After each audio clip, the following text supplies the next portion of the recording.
કેમ છો વિદ્યાર્થી મિત્રો? મજામાં અને સક્સેસ વે ક્લાસીસમાં આપનું હાર્દિક સ્વાગત છે। આજે છે 26 નવેમ્બર એટલે કે સંવિધાન દિવસ। સંવિધાન દિવસ નિમિત્તે ખૂબ ખૂબ બધા વિદ્યાર્થી મિત્રોને હાર્દિક શુભકામના। સંવિધાન કોને લખ્યું, બંધારણ કોને લખ્યું? ડોક્ટર BR આંબેડકર સાહેબ, બાબા સાહેબે લખ્યું છે। બધા વિદ્યાર્થીઓને ખબર છે, તો એના વિશે આપણે થોડી રોચક માહિતી આપણે મેળવીએ। તો 6 ડિસેમ્બર 1946ના દિવસે બંધારણ લખવાની શરૂઆત થઈ હતી અને 26 નવેમ્બર 1949ના દિવસે બંધારણ સંપૂર્ણ રીતે લખાઈ ગયું હતું। વિદ્યાર્થી મિત્રો, આપણું બંધારણ છે તે બે ભાષામાં લખાયું હતું, હિન્દી અને અંગ્રેજી। ખાસ કરીને આ બંધારણને કેટલો સમય લાગ્યો હશે તૈયાર થતા? 2 વર્ષ 11 મહિના અને 18 દિવસ જેટલો સમય લાગ્યો હતો। આપણા બંધારણનો વજન 3 કિલો 750 ગ્રામ જેટલો વજન છે।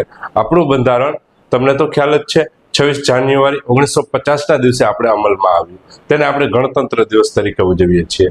આખા વિશ્વમાં સૌથી લાંબુ હસ્તલેખિત બંધારણ આપણું છે।